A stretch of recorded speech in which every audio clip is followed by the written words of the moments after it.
Good morning, race fans. It is March 18th, 2023, and we're coming you live with coverage for the Saudi Arabian GP. This is going to be pre-practice 3 watch-along. This is Grash talking with you. I will have Gareth with me in a little bit, but I'm going to start the session with me right now. Good morning. You are watching and listening to Racing Statistics. The news this morning. Got an interesting piece of news. Basically, so if you haven't followed the document bot on Twitter, the FI document bot on Twitter, you probably do. You're gonna find some really cool information in there. And yesterday they put out a document. So this is valid as of yesterday afternoon. This could change again for tomorrow's race as teams make adjustments and swap things out. But we've got a technical report on new power elements for this competition. It's the name of the description of the document. And basically, it's who's changed what on their cars. We have 3 cars that have. So there's going to be 4 names you're going to hear on this list. It's going to be both Ferraris, Charles Leclerc, Carlos Sainz. And you're going to hear Lando Norris, and you hear Perez on this list. For internal combustion engines, the core engine itself, we have Charles Leclerc, Sainz, and Lando Norris all taking new internal combustion engines. For the new turbocharger unit, we've got Lando taking a new turbocharger. For the MGUH, we've got Charles and Lando taking a new unit there.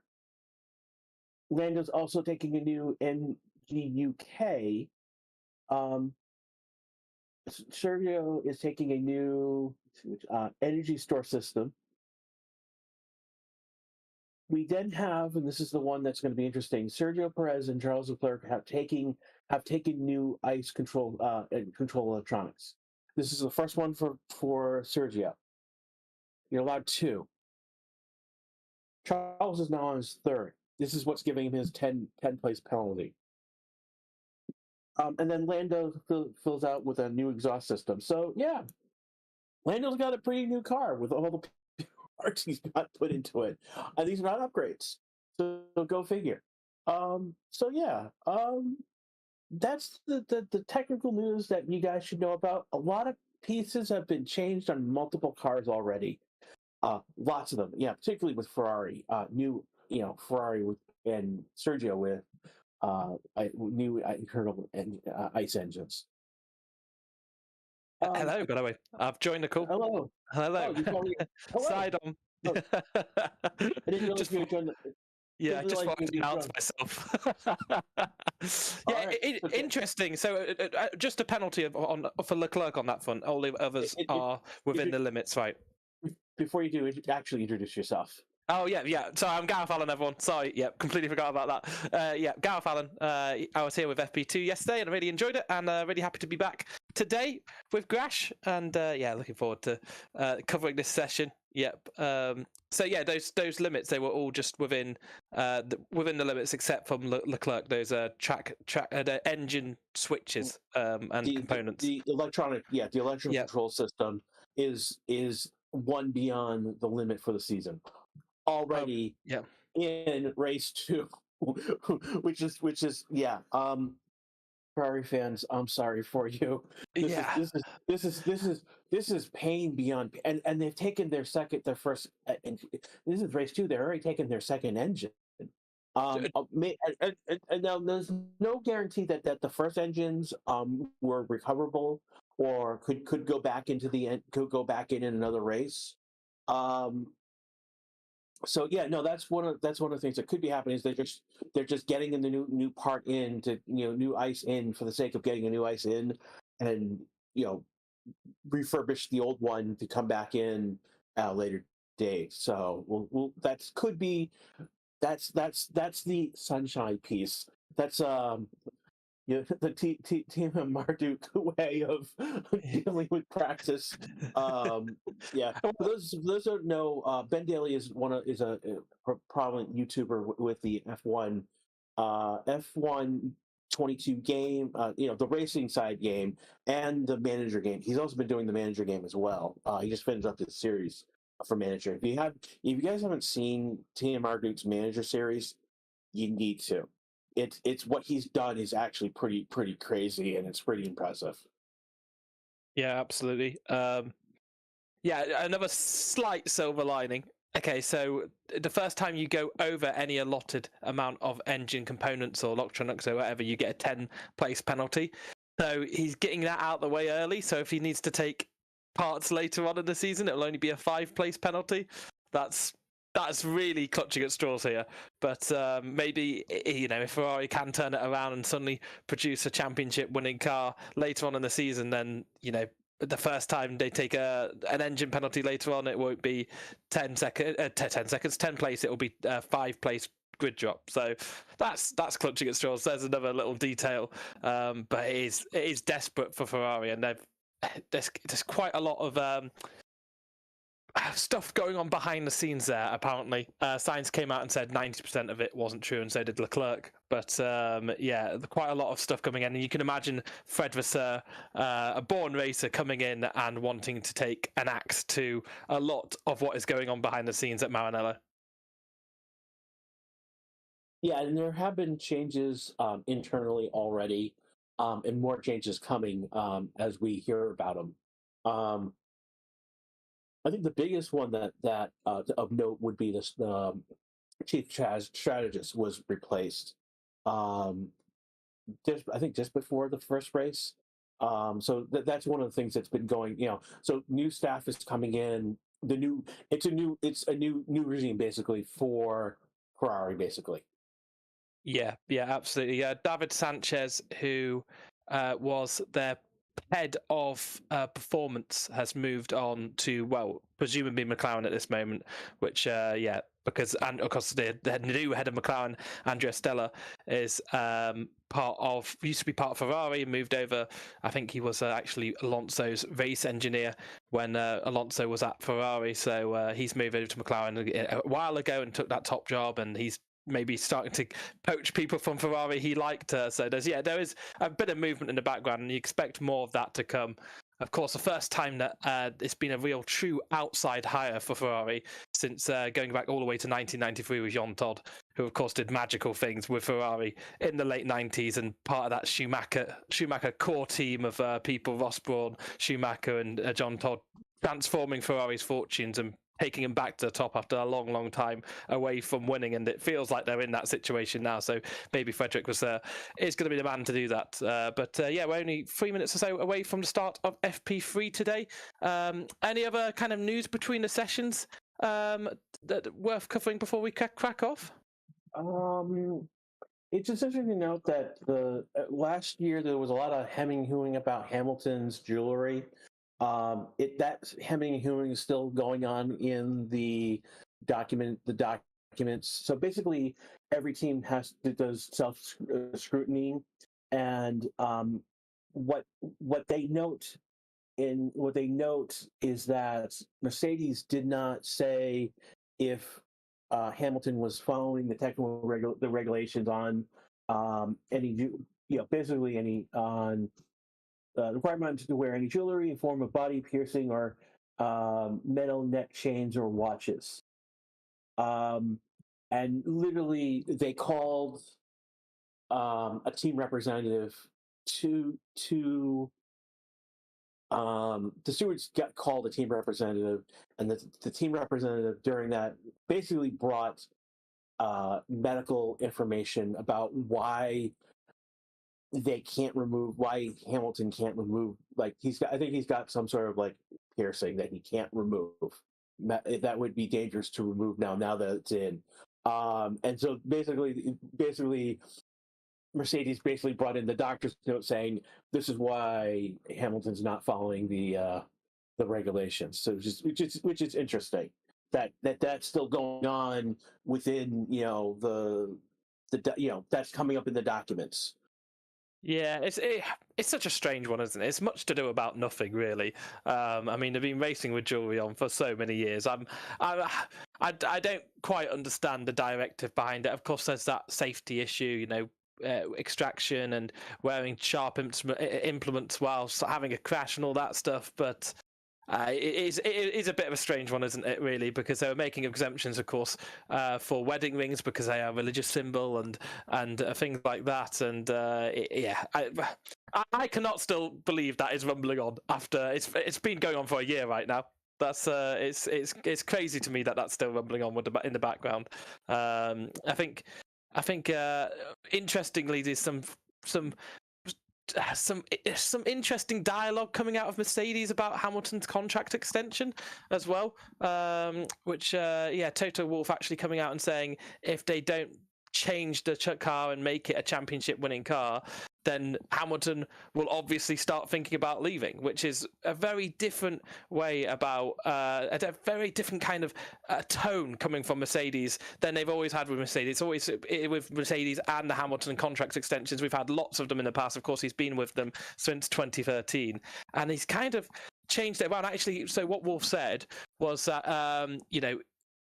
he's absolutely confident that they're going to sign and retain his services, Hamilton's services, in the future. And Mercedes and Hamilton's always said that he's part of the Mercedes family, joined them as part of the McLaren Academy in when he was 13, and transferred over to Mercedes from McLaren, and there was always that link. So he's always maintained that confidence that he wants to be part of the family. But Toto Wolff said, if he wants another championship, he needs to make sure he's in the right car, and that may not be it. He may have to demonstrate. They have to demonstrate that they are going to build a car. So that's really interesting. That just a slight tonal difference in what they're saying, because I don't think Lewis Hamilton is going to leave Merck, but it is very interesting that they're even floating those ideas out there because I've never seen that before. That's so weird to hear that. Like, the messaging, what again, it's not just Toto, it's what you're hearing out of Hamilton, it's also what you're hearing out of Russell. The three of them are just like doom and gloom, like the world is ending, is what it sounds like from them, and it's so weird. Again, part of it is that we're talking about Mercedes, and if this was any other team besides Red Bull or Ferrari, they would be head over heels of where they would be in that position. So we're dealing with a team that's been so dominant, not being dominant, and now, it's just crazy. It's just it's just crazy. And so we're hearing like one rumor is that, and so the session has just started. I don't know if anyone's out on track just yet. No, quite a quiet track at the start of the session. Not totally representative. We're getting some shout out on Stroll, but no sector time. So that may be something. Yeah, he's out. No, right, he is actually on track. Don't know if the map is going to be working right away. It takes for a little bit for calibration to get that up and running. Beginning of a session, it should be. By the time it gets to turn 13, I bet it'll be out. Yeah, something like that. But it's a few cars heading out there at least at the start of the session, just to make sure any setup tweaks they've done overnight are the right thing to do. And I'm sure they'll return it to bits quite quickly as well after those. But it's just really interesting on the Mercedes front. I don't know if we want to do a poll at the start here saying, do we think Lewis Hamilton will stay with Mercedes past this year? Yes or no? I don't know if that's something that Racing Statistics can quickly just get ready for us, because I'd be interesting to see what people in chat think. I personally think that he has spoken so much about wanting to do those Mercedes ambassadorial roles in the future and working on his own projects and his own beliefs and commitments outside of Formula One with Mercedes. His business opportunities and of course his pushing for his rights outside of Formula One. He's always spoke about that being part of the Mercedes family. So I think he'll stay with them even if that isn't in Formula One. But it is very interesting, isn't it? It's very interesting.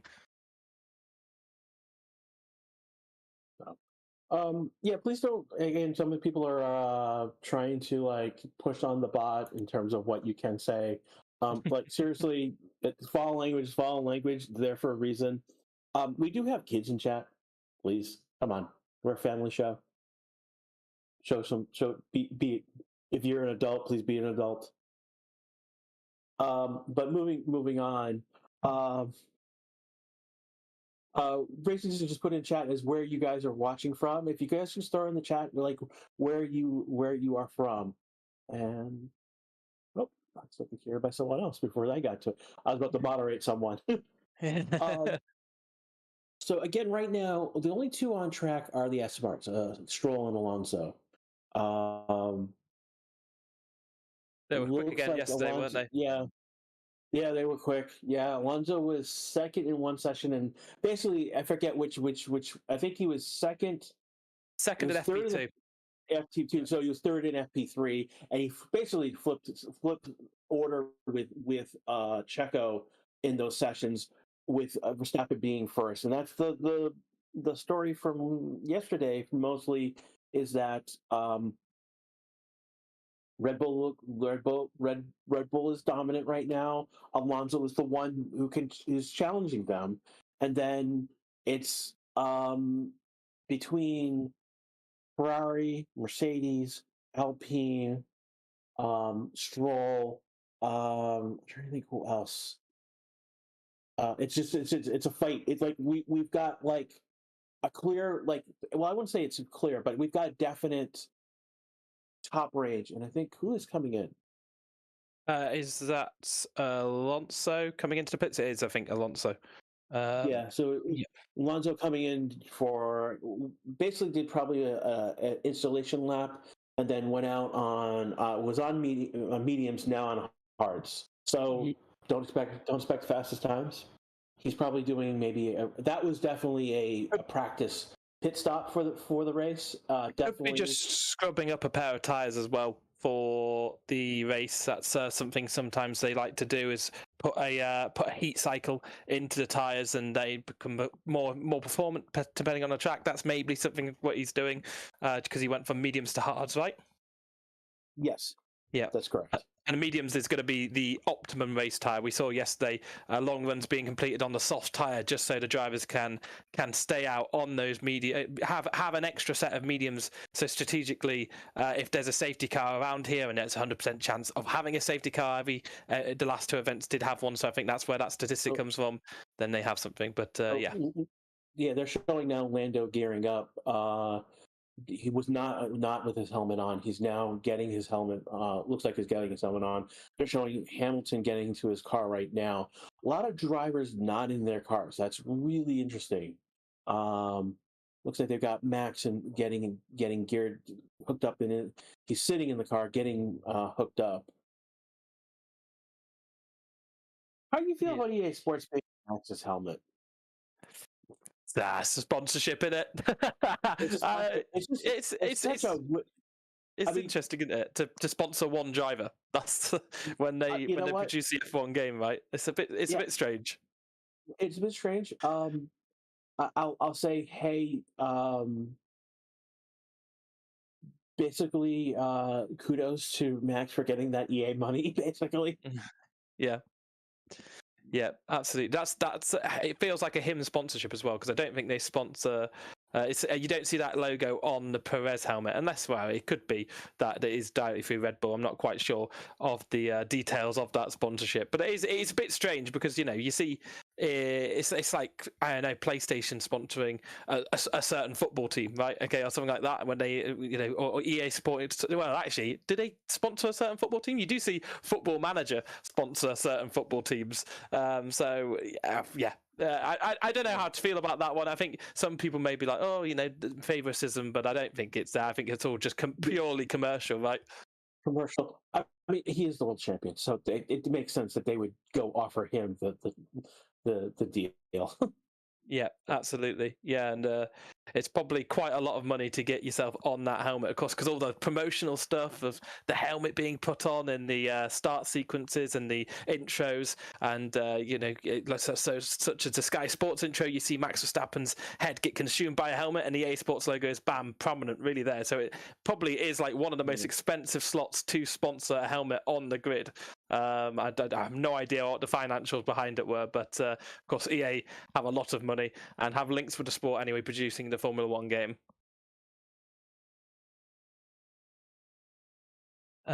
So only 2 cars have gone out and set any time so far. So those Aston Martins are the only 2 that have gone out, and they've both come back in. Alonso went out on a pair of hards for a lap and has come back in. So just trying to get a heat cycle and a few installations, maybe a few tweaks to the setups. But it's not surprising to see such a lull in activity at this moment, because qualifying is in 2.5 hours' time when the sun sets.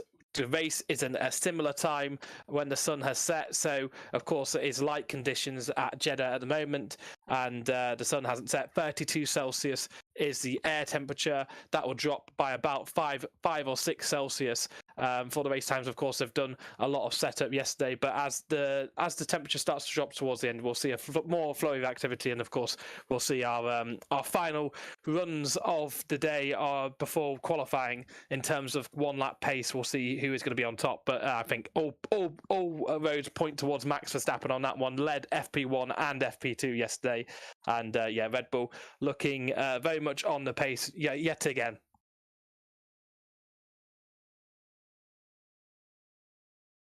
So a lot. Oscar Piastri they've just lowered his car. Looks like he's about to go out. Yep. He just came out. So we finally got a car on track after a lull.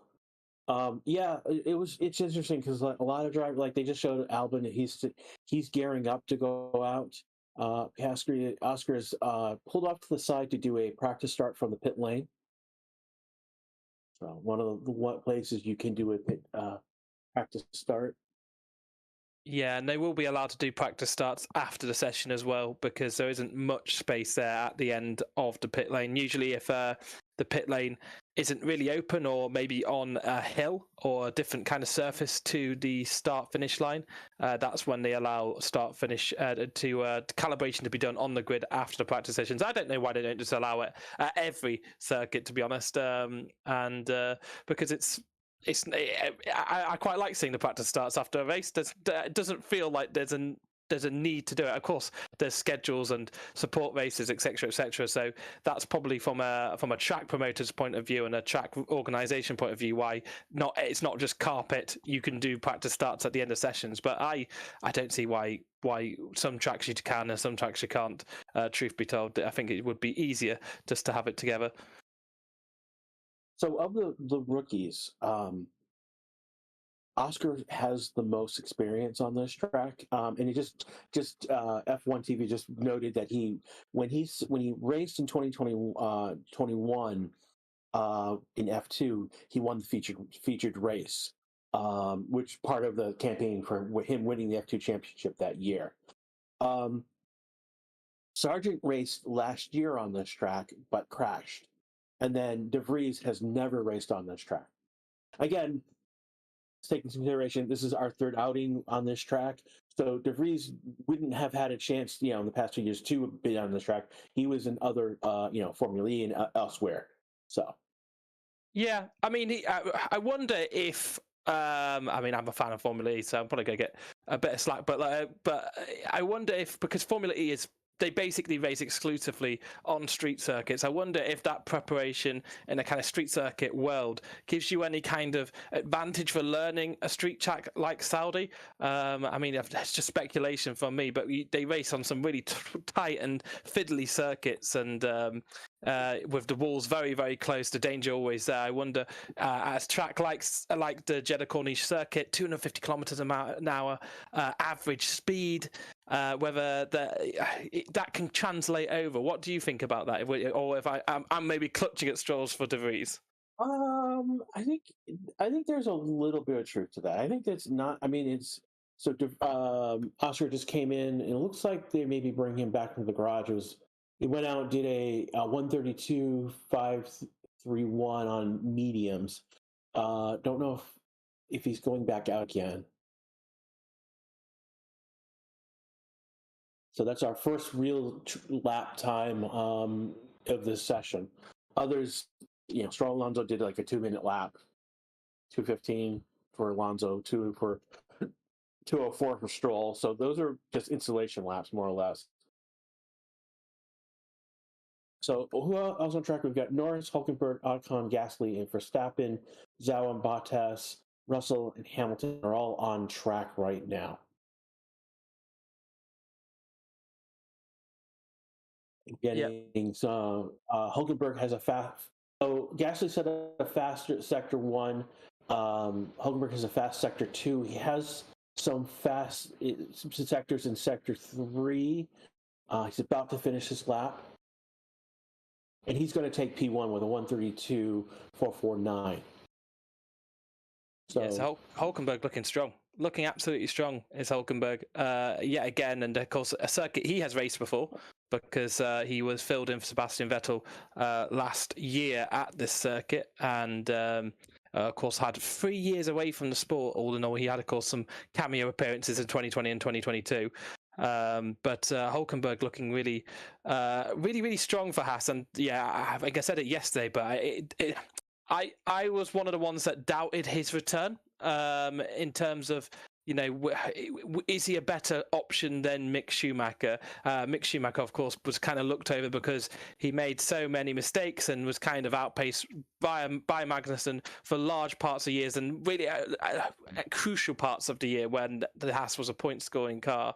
But Hulkenberg has come in, and it's interesting to see him put in some really good times. I think he was quicker in qualifying last time out in Bahrain, and I think, hungry for that third position and that podium place that has escaped him so far in his career. He's had near misses, 2012 Brazil, where he crashed into Hamilton, and the 2018 Hockenheim Grand Prix. I need to get all right again right now because we've got 3 times that are on the board. Gasly with a 1:31.718. Verstappen with 1:37.24, and Ocon 1:31.405. Those are the current 1, 2, 3s. We've got Mercedes on hot laps right now. Zhou just did a P4 1:32.257. Bottas jumping ahead of him, doing now Russell taking the P1 1:34.76. Fastest sector 2, and Hamilton sliding in P2, fastest sector 2 in that lap, a 1:34.92. So basically 2/100ths difference between Russell and Hamilton in P1. Again, it's practice. It's early in the session. We're only 15 minutes into the session. I don't know what tires. I don't know what tires they're on. I think they are on softs. I don't think they're that on competitive times, really. We only had 4 times actually yesterday dipping into the 1:29s. So a 1:30. Let me just see what the times that George Russell set. He finished 5th place. He got a 1:30.070 in FP2 yesterday. He finished in 5th position. So I mean, with the track changes overnight, it's not too far away, and that's Russell going into a 1:34.76. So 4 attempts away from that lap times yesterday. But with the hotter track, I don't know if that would just take the car away from them a little bit. So I don't think these are bad times coming in for the Mercedes straight out of the blocks here. Only 4 cars have dipped into the 1:30s, that being Verstappen, Gasly, Hamilton, and Russell today. So Ferrari, Charles Leclerc on the board now with a 1:31.359. Maybe more of an installation lap. I don't know. I'm not sure. I mean, he's going for it, but he's not pushing the car. Looks like Ocon has a new fastest 1 sector. We'll see how he goes in his sector 2. Keep a pin on that. Yep, and a question in chat: is Ryan going to be back for qualifying? He is. Yep, he's here for qualifying and the race this week, I believe. Is that correct, Grash? That is correct. Yep. That is correct. Yep, and make sure to drop a like on the stream if you haven't already. So, personal best for Ocon, not the fastest sector 2. Verstappen now with a hot lap. Parts of sector 1 subsectors had set best times in sector 1. Fast sector 2. Gasly just jumps to number 1 with a 1:31.61. So his teammate comes in as P4 with a 130.505. See where Verstappen comes in. He's about to finish his lap. Verstappen jumps to P1, fastest sector 2, sector 3, time of 120 to 129, 862.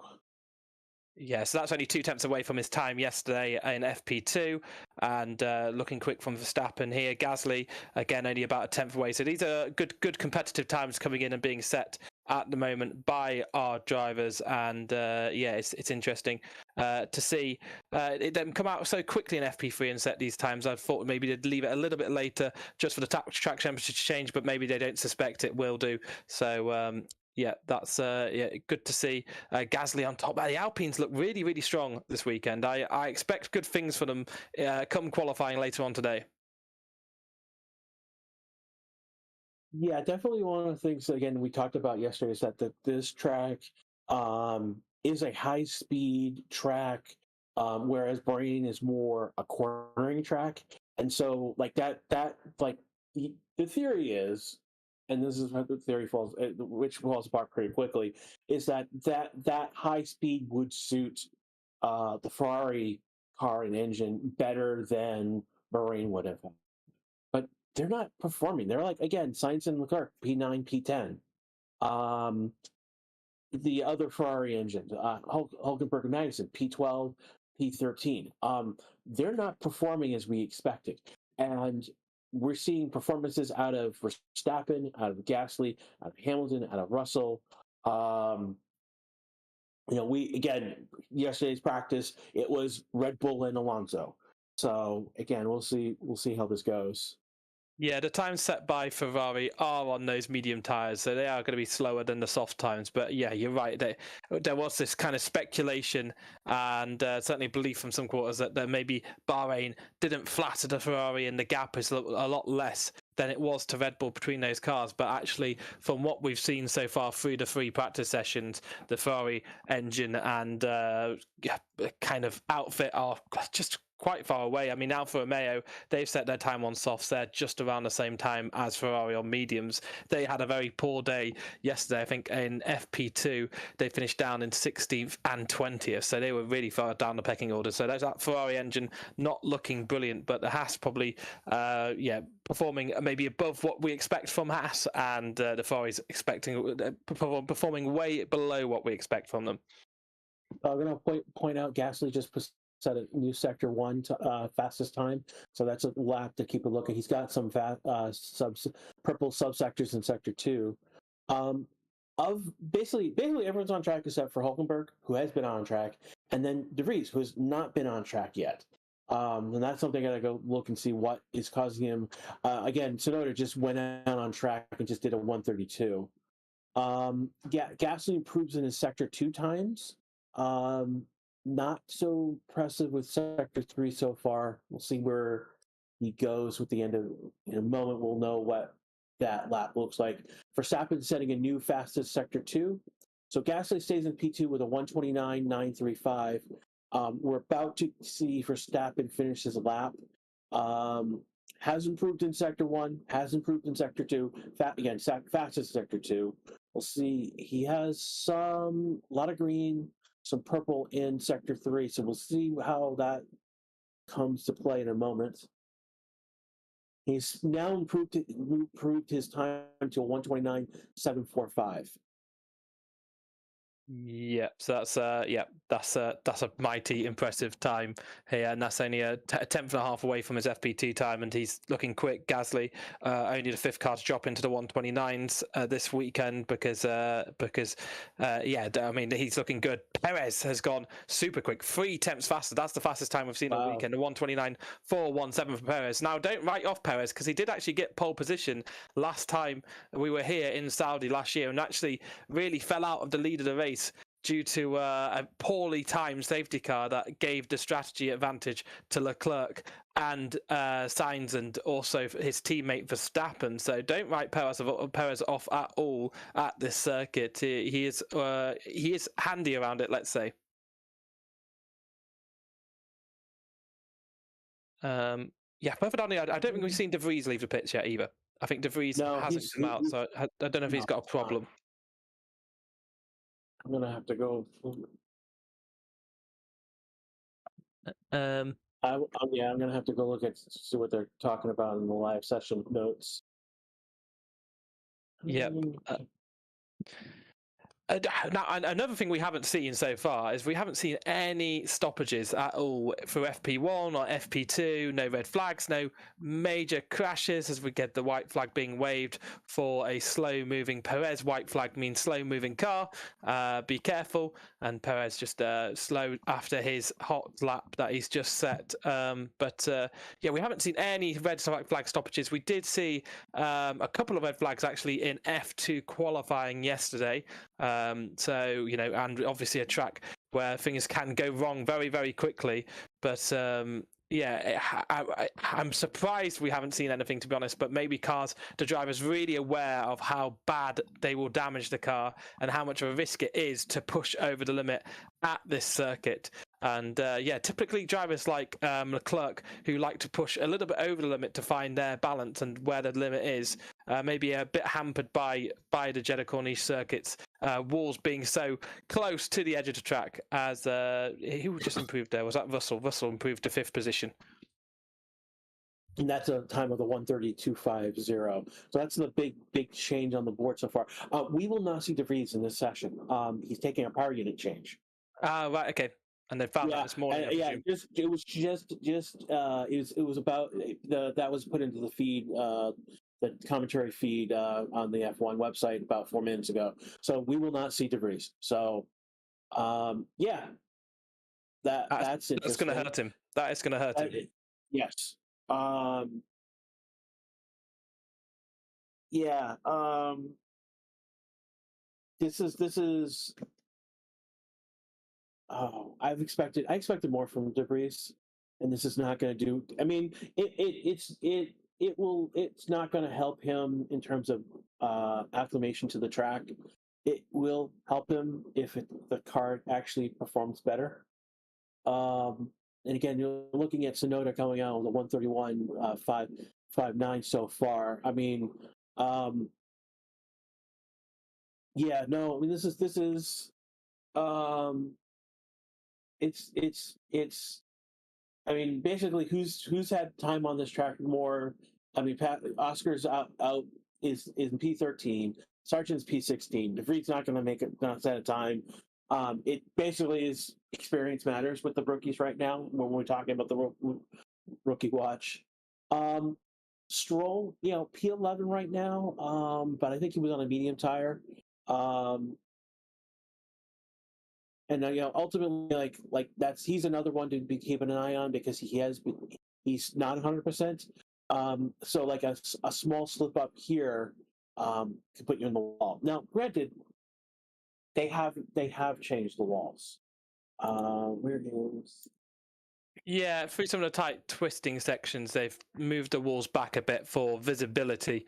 For cars when they come around these long, fast, sweeping, meandering straights, they're actually kind of blindsided. So if there's a stricken car on the racing line, and you do see instances where the flags aren't waved quick enough. We saw that in Cape Town for Formula E.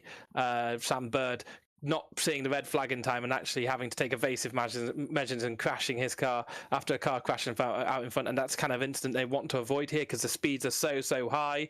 And, you know, you see frontal impact collisions with decider cars being quite damaging to the driver as well. It's one of maybe the weak spots of modern Formula One cars. So, yeah, they've pushed the walls back for better visibility, and you can see we're grinding on board with Oscar Piastri on the run up to turn 22. That's one of the places on the right, and on the left, they've just moved the walls slightly back, so you just have that better sighter if something is, you know, intruding on the track in front and maybe a stationary car or debris on the track. It gives the driver a bit more visibility and a bit more confidence to push around corners because, yeah, we saw some massive crashes, of course, involving mixed Schumacher and Leclerc over the last couple of years here. And if the car's parked on the racing line and they come around the corner at full whack, you could see a kind of Alonso moment at Brazil back in the 2003 race when I think Mark Webber crashed and Alonso went almost full pelt into one of his tyres. It was a very dangerous crash. Go find that one on YouTube after the race. That's the kind of incident they're trying to avoid. So there's been about like almost 24 changes to the track. Like at turn 3, they painted a curb. Turn 4, several places they've removed. Like turn 4, a steel plate was removed. Turn 5, the mobile steel curb was replaced with a permanent one that's more suitable. So there's a lot of these replace the curves. Turn 8 is one of the places where they changed the wall. Moved the offset to the old wall was, so they moved the wall back there 7.5 meters. On turn 10, they moved back the wall 9.5 meters. Looking at literally at the race notes, they added turn level Tech-Co barriers have installed. You see, a rumble strip was added to behind the bridge at RHS. Another painted curve on turn 14 painted a curve and added a rumble strip. Steel plates removed at turn 16, turn 22, turn 24. The one place where the track has actually structurally changed has been the turn 22-23 chicane. Turn 22 starts 10 meters later, and then turn 23 moved approximately 5 meters. So that's the one place they've tightened up that chicane, and it's going to slow cars down. I'd say it's somewhere between 30 to 50 kilometers a mile through that section right there. But having said that, I think they've been hitting faster speeds this year. So, and that's what's going on. I mean, it's amazing to see the development of the speeds of our of the cars and how much they improve year on year. The times, I think about a second or 2 seconds quicker in practice in the testing, preseason testing, that is. And it's just crazy how quickly they can develop and get on top of these rule sets and find time and extract time from these packages. And I think even if it has slowed the cars down very slightly, any time lost on the track. I mean, it is slightly longer, the track now, isn't it? It's like 0.001 meters longer than it was last year. So the track record is going to be changed, of course, because as soon as you make a change like that to the circuit, the track record, because it's almost reset, and the previous track record will be held on that configuration, inverted commas, of the track forever. So it is slower, but also I feel like the times will be quicker just because of the evolution in these rules and in these cars. I know someone was talking about an F3 crash was complete amateur hour. Dude, you did not see the first St. Pete race for IndyCar this year. That was amateur hour. That was a third of the cars were out of the race by the halfway point. Twice cars went airborne in that race, right? Twice. It was at least twice. Yeah, they went airborne twice. And then we had Grosjean and McLaughlin crashing into each other, and then the leaders, for God's sake. So Ericsson is ends up the last year's Indiana 500 winner. Takes the first race of the year.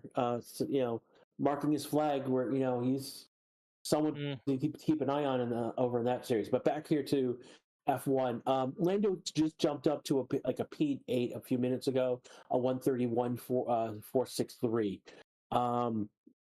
He's the only one. He's on track. Leclerc just is on an outlap right now. Stroll's on the track. Tsunoda's on the track. Hulkenberg and Alonso are on track right now. So those are the ones to keep an eye on the timing sheet.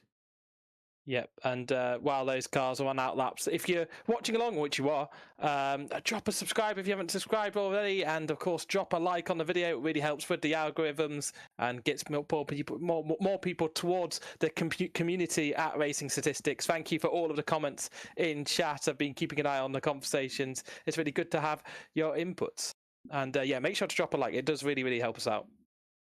If you want to support the channel any further, you can, there's some merch you can buy.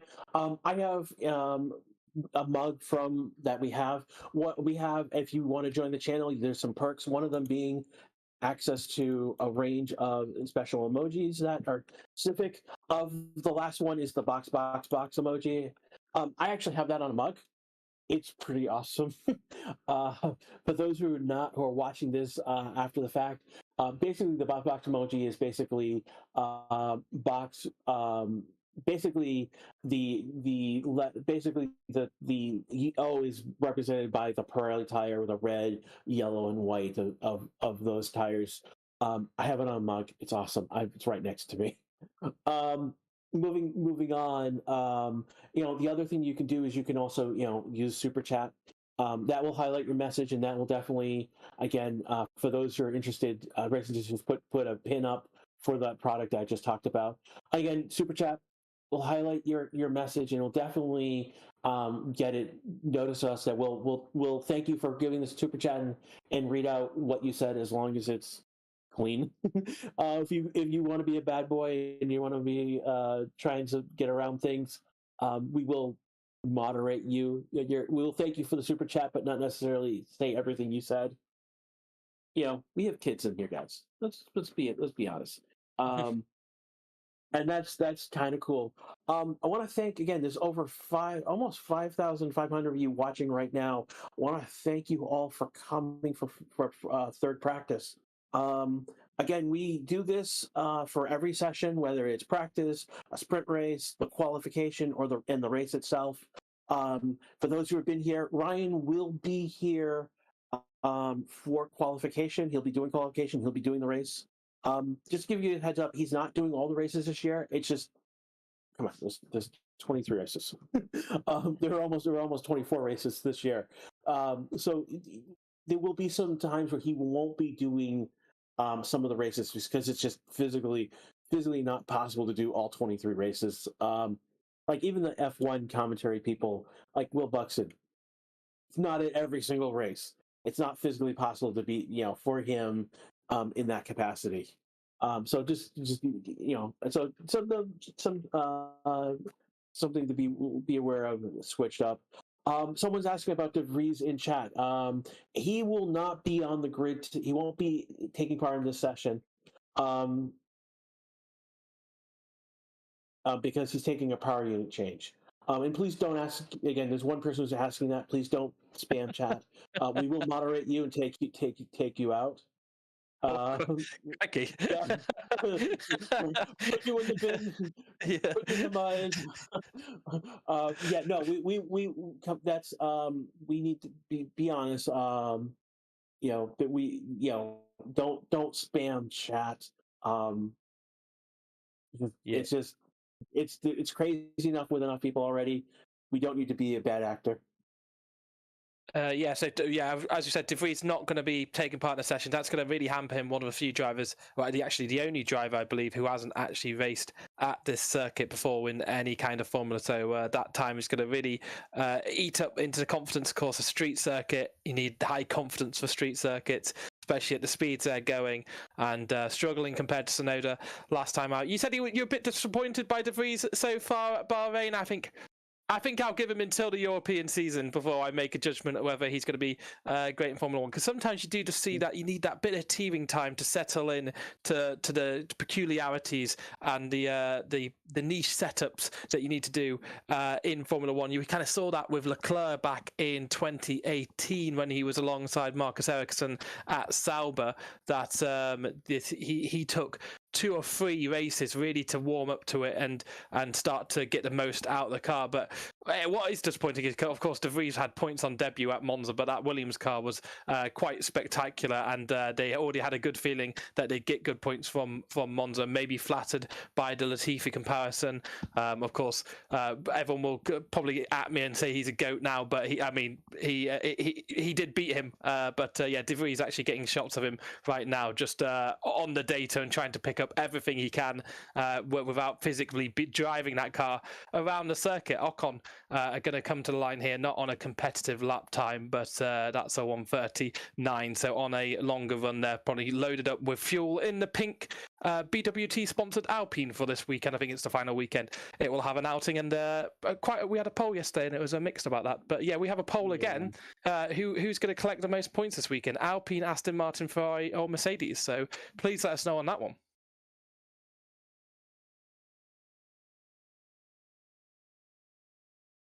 Obviously, Red Bull's not part of that poll, which is interesting.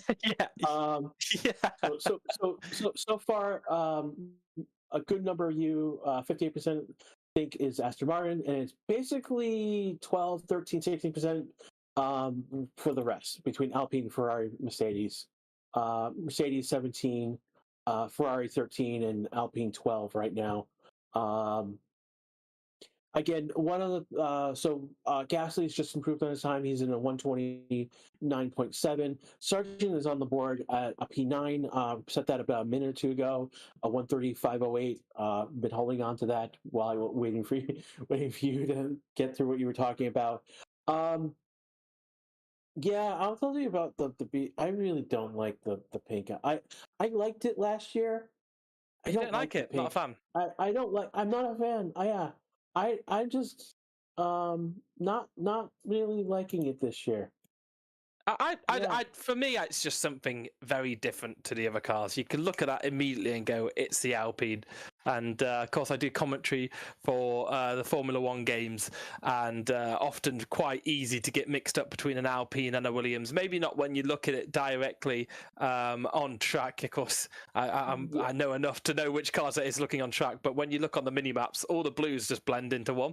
And I think F1 has a bit of a color problem when it comes to all of the different colors that match together on the mini maps. And Ocon actually had a huge moment out of turn 9, I believe that was. Huge moment, also almost facing the inside wall and getting out onto those beveled curbs, unsettling the curve there for Ocon. And Ocon very lucky to still be facing the right direction there. A big save from him.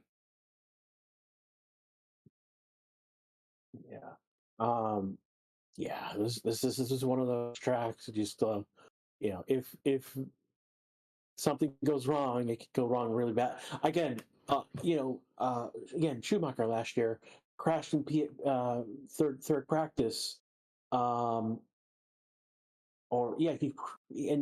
basically he crashed so badly.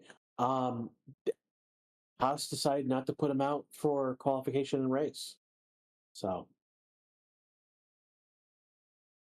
Certainly it is. Yeah, it can be really, really difficult if you have Crash Hamilton out there improving at the moment through the first sector. And I think, I don't know if he's gone anyhow, but he did actually go up into 4th position. So Hamilton putting it into 4th there, getting a little bit of pace from that Mercedes as the session goes on. Alonso before the weekend saying, beware the quick Mercedes. They think that will be slippery in a straight line.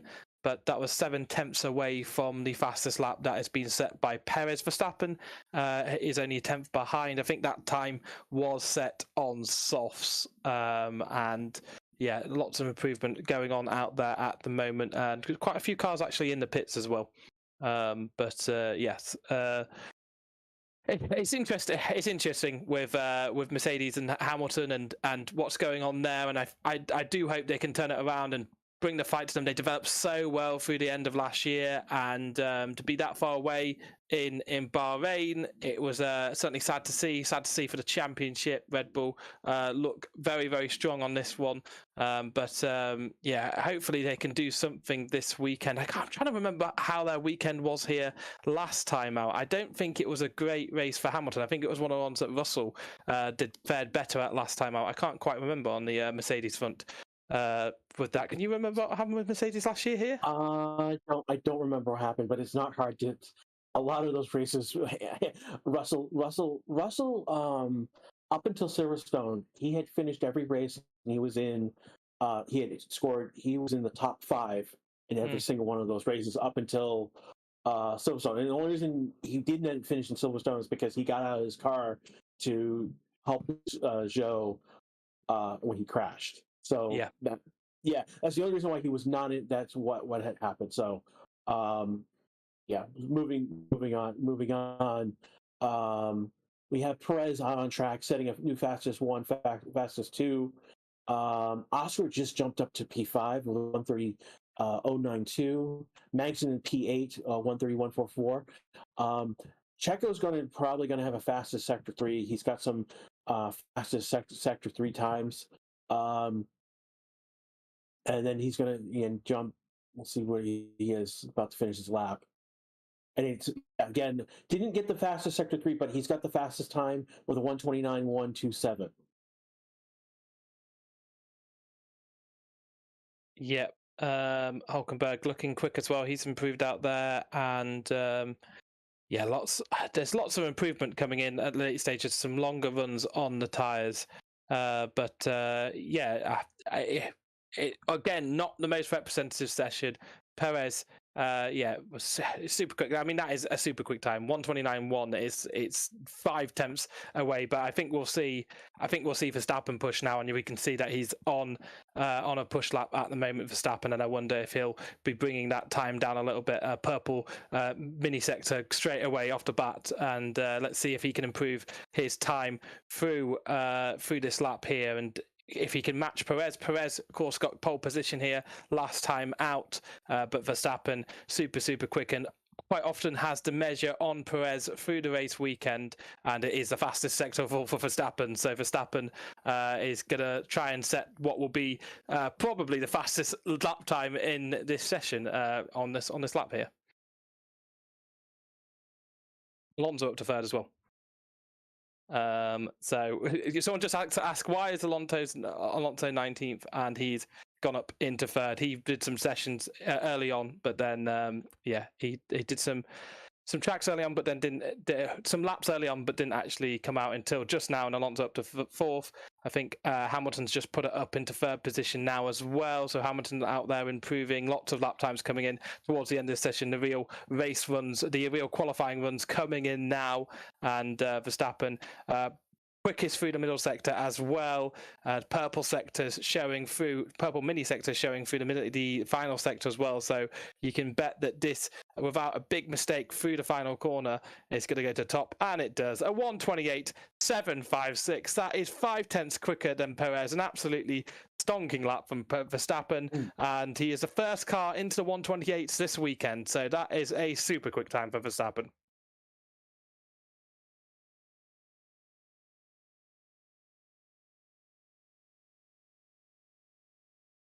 And are you with me still? Am I still here? Yes, I presume I'm still here. An absolutely amazing time there, and it's a really big gap. That it's 5 tenths. Perez, of course, quite quick in throughout the whole of the session, and Verstappen's just put in an almighty time. That really sets the gauntlet for qualifying later on. I think a lot of bets will be off for who will be qualifying in pole position. Will it be Perez or Verstappen? Verstappen looking strong going into the closing stages of FP3 here. Only 14 minutes left on the clock, and we've got more times coming in, more times and more improvements. Guanyu Zhao currently in an 8th position and has just improved to 8th position. So that's good pace from the Alfa Romeo team. They didn't seem to show a lot of it yesterday. Piastri up in 5th at the moment, which is a good time. We haven't seen Norris set super quick time at the end here, but Valtteri Bottas has had a bit of a moment out there through turns 1 and 2. I think he got impeded by an Aston Martin, and that must have been the Aston Martin of Lance Stroll on the exit. So Bottas complaining on the radio a little bit about being blocked on his lap. So we're not going to see an absolutely representative quick time from Bottas. Piastri in 5th position, as I said. Stroll is now starting his lap after coming out of the pits and blocking Bottas. And further down the order, Magnussen also pushing on a lap. He's going through the middle sector and looking to set his qualifying representative time here in free practice 3. And the time's coming down all the time.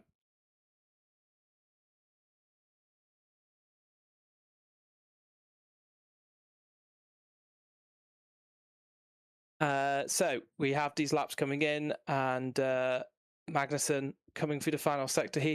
Has he backed off, or is he just going a little bit slower? Ocon out there on a lap at the moment. He crosses the line, doesn't improve. Magnussen does improve his time of 1:30.131, but remains in 13th position. Zhao also quicker on his last lap. Stroll out there through the middle sector. The Aston Martins have looked good again this weekend, although Mercedes certainly look to be in the mix here. Certainly similar times between Alonso and Hamilton. 1:29.6. Piastri, 1:29.698 from him. So that I've mentioned it a couple of times, but that is a very opposite to the theme we've seen from McLaren of being a bit down in the doldrums. They have come up a little bit here.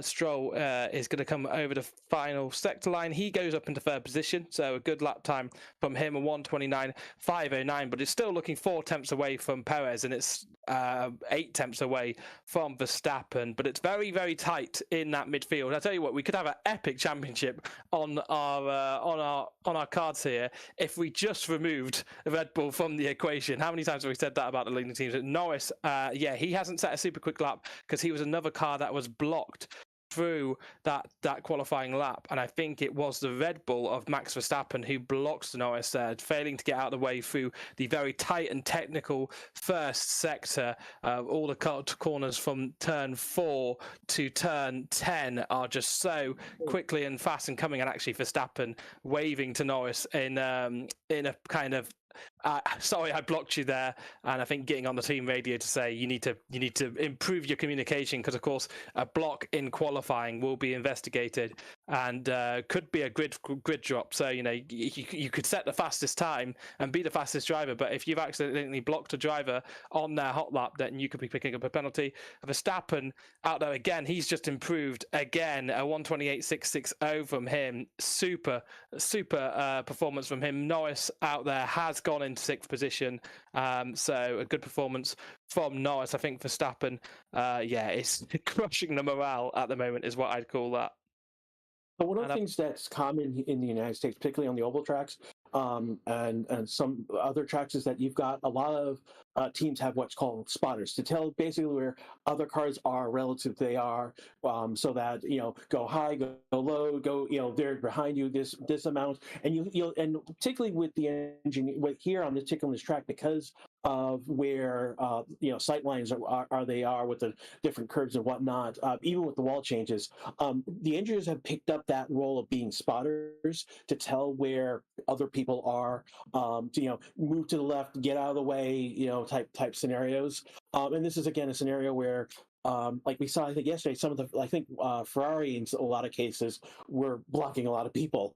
And so just basically it's something that is common over here in the United States, not so common here in F1, and it's something that's being done to a certain extent here for this particular race. Again, we saw a scenario where that it's not, because it's not as common. You're going to see scenarios like this where that communication is not getting across as well.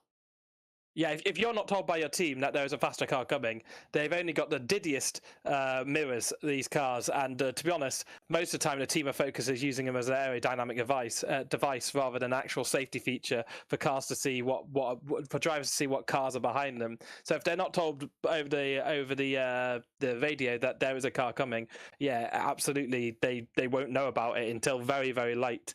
And as you say, that spotting role coming into Formula One more and more as we see the cars go to street circuits, which are very tight, fiddly, and not a lot of space to get out of. As you go to a circuit like Silverstone, they're big, advanced. You kind of know you can stick to the left-hand side through here, and you'll be way out the way of most of the drivers, and really prepare yourself through the lap and practice your outlaps on that. But when you're going through a really slow section, like a really quite quick left-right section, like the first sector here, you've just got no chance of getting out the way of the car without driving fully off the circuit. So it's interesting that spotting role is coming into Formula One, and Ocon's improved to 12th. So the Alpines looking good. Maybe not quite as amazing. I tell you what, Norris and Piastri in 6th and 7th. Is that light fuel loads? Is that have they underfueled the car compared to their competitors, or is that genuine pace for the McLarens here? Because they didn't show any signs of that during the last weekend. Maybe some brief flashes in the practice sessions, but that's surprising to see those two in the top 10, and Norris, of course, out qualifying Piastri by 8,000, out practicing him, let's say, his better time by 8 thousandths of a second here, and that was on a second lap here. There's a big moment from Tsunoda out the final corner, almost clattering the wall at turns 27 there. So one of the things that just popped up is that the stewards did look at what happened between Norris and Verstappen. They've reviewed it. They're not going to do a further investigation on that. Basically, leaving it as it is on what happened on track. Yep, and black and white flag for Alonso for failing to follow the race director's instructions. That will all be around pit entry. We spoke about this a little bit. They are wanting cars to stay way clear of the white line, the partition line at pit entry. If you are staying out, crossing over that will be faster for your lap time, but you'll get the wrath of the stewards on your case.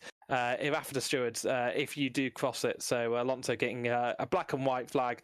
That's a kind of reminder. You'll maybe get shown one of those in the race, and then after that they'll start handing out penalties, a kind of warning system that we see implemented in Formula One for the last few years. And Orlando did get the black and white flag yesterday as well, so he has been warned already to be a good boy, basically. Yep. So yeah, I mean I can't see many cars going quick over. I say that, and Sainz is out there and Leclerc out there on the softs. They've not actually set their quickest times here, so we haven't seen what the Ferraris could do. A little bit of track evolution towards them. The air temperature has dropped 2 Celsius over the course of this session. As Leclerc and Sainz are on there just started on that lap, so it's not this lap. It'll be the next lap. We'll see them. They're doing double out laps, are they? It looks like. Yeah, I think they are, because I just saw the car of Sainz, I believe, or no, actually Leclerc, just crossed the line. So I think he's just on 2 slow laps to prepare that tyre as best as possible for the flying lap. So we'll have that come in very, very soon. De Vries, I thought it was De Vries. No, it's Tsunoda out there pushing. So Tsunoda, out there. De Vries not coming out because he is having that engine unit changed. Something spotted overnight, clearly that requires a change, which is unfortunate for him. We've mentioned that before. I mean, Red Bull. I asked this question yesterday. I want to know what your opinion on it. Could Red Bull win every single race this year? Max is setting a 1:28.4.585. So maybe even faster time than his previous best.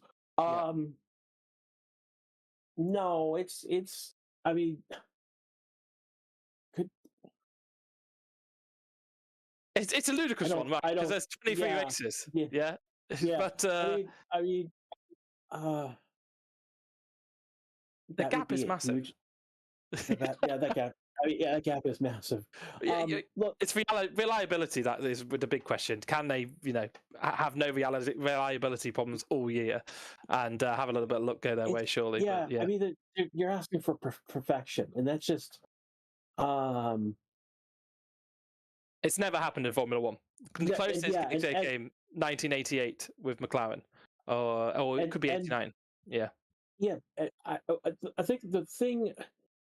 That is the ultimate dream, is just to win, for the team to win every single race. So we're talking either Verstappen or Perez winning all of the races. Mm-hmm. That would be a crazy, crazy accomplishment to do. I just don't think so. Given that we've got 23 races, it means they had to be perfect every single weekend, and just something can go wrong. Whether it's a driver, we saw it with Ferrari last year, whether it was a reliability issue, it was a strategy error, it was a driver error, that just something can go wrong, and something will probably go wrong. We saw races where Max didn't perform very well. And Checo, maybe Checo won, like Monaco. Verstappen wasn't in, and that's one of those like what do we do about Monaco if they don't let's say Red Bull finishes 3/4 in qualification, and order ends up 1, 2, 3. The order doesn't change in the top 5. Yeah, I mean, there's a lot of things that can go wrong, but that's that's the dream. I know.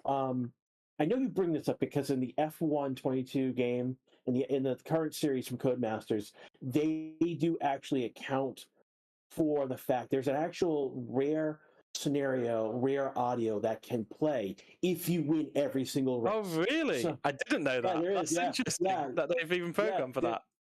Yeah, they did. They did account for that. And that's the video game dream to win every single race. So, um, yeah, Yep. we'll see. We'll see. Sainz has only gone into 10th, Leclerc only 11th. That's slow. That is slow. They've got to find something. Leclerc getting all over the curbs at turn 22. That is one of those curbs that has been slightly raised for this year, I believe, and that whole corner being reprofiled, and that has took a couple of tenths off his lap time at least because he's had to back out of it, way out of there. So too committed on entry and took too much speed through and clattered the underside of the car there. So there's a little bit of speed to come from the Ferraris, but they are so far off the pace here. It's quite indescribable where they are, and it's sad. I grew up a Ferrari fan, grew up a big Schumacher fan, and I always root for the Tifosi at some level, and it's sad to see them so far away from the pace this weekend. Hopefully they can find something between FP3 and qualifying. Only a minute left of FP3 here, so the main times have come in. I think Zhao may be on one as well, pushing at the moment, and he currently is in 12th position, so I don't think he's on a super fast lap here now. And this is just a I've been out on softs for a few laps here and I'm a bit off the pace lap being set at the moment. One of the things that they did show earlier on was I was going around one of the Ferraris being a mobile chicanery on the track.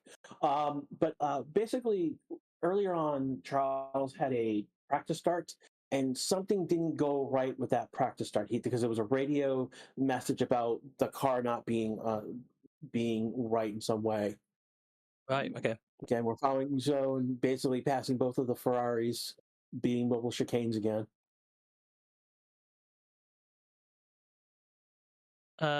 Sargent saying that his seat is very hot, so clearly dealing with a bit of excess heat in his car. Zhao being blocked, I think, by an AlphaTauri, that would be Sonoda, and he's getting on the radio and saying a few expletives for good measure, saying what is he doing. And we're going to see a lot of that, certainly through qualifying one, when all the cars are on track. We're going to see a lot of cars tripping over each other, and don't be surprised if you see a penalty or two dished out for blocking infractions in qualifying. We'll see if the teams can get on top of that. But I mean, the serious lapping is done here, and it's the Red Bulls on top. Alonso and Stroll in 3rd and 4th position. They've secured that second best of the rest part, and the best of the rest is now anyone behind Red Bull. If you were watching that one for this year, the Formula 1.5 championship is now from 3rd position onwards, which is crazy. But yeah. So F1 TV just showed that the poll from last year was a 1.28.2.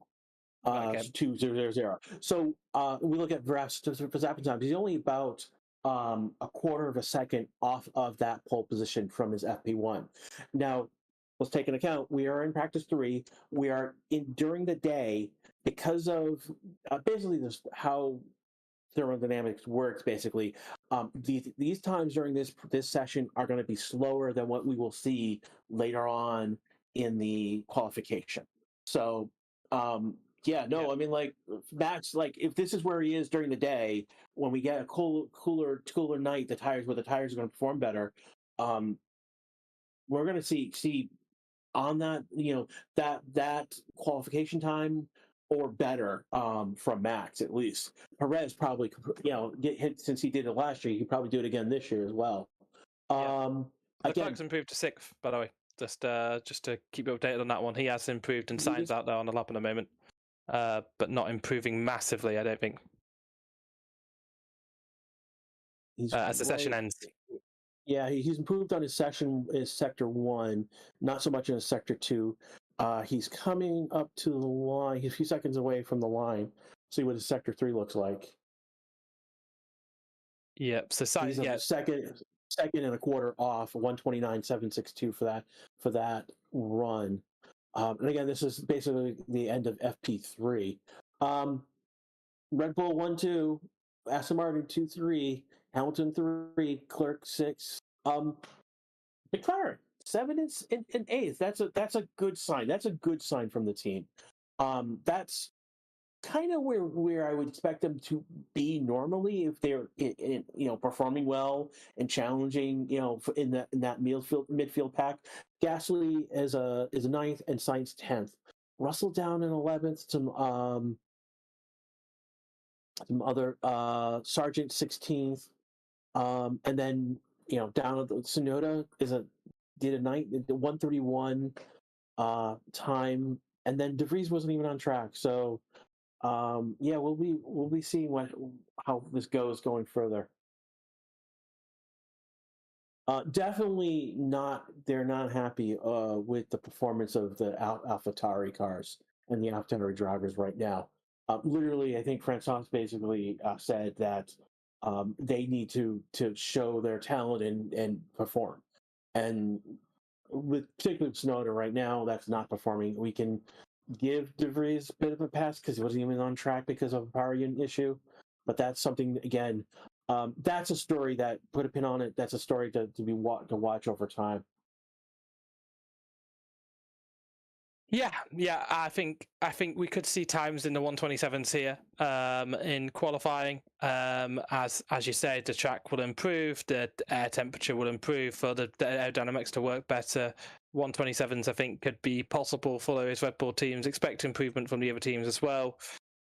The cars currently are just doing their practice starts. As we spoke about earlier on in the session, they get to do that because of the tight pit lane, and that just gives them a chance to calibrate their systems for the start on Sunday. Pre-practice sessions are done for the weekend, and we're only 2 hours and a half away from the start of qualifying. So again, this is Crash talking to you. We've got Gareth Allen here with me. Gareth, can you tell me more about what you do, where people can find you? Yeah, so I am the easiest way to find me is on Twitter, at Gareth Allen Twitter. At Gareth Allen TV on Twitter. That's Gareth like Gareth Bale. You can find me over on there. I do commentary for a number of series: Prime Motorsport, Triple Crown Racing, and Creator Series. And there's a Creator Series race on tonight featuring the likes of Tiamat Marduk and Alex Gillen and Dirk Chocolate, those kind of people. So if you're interested in that, that'll be at 7 p.m. tonight. I'm not sure if I'm on the commentary for that yet, but it'll be a good race either way, so definitely tune in for that. That's how you can find me. How about yourself? Pretty much right now, I just moved and started a new job, so I have had little time to do anything else except for being on this channel right now. When I get a chance to basically do more, you'll hear from me. I'm on Twitter at Grashariza. I'm less on Twitter because Twitter's been kind of a dumpster fire in some places. Again, we've got Vax Verstappen first, Perez second, Alonso third. Same result as we saw yesterday. I think the big one is that Stroll is up in fourth and Hamilton was fifth. Those are the two big ones from yesterday. That's different today.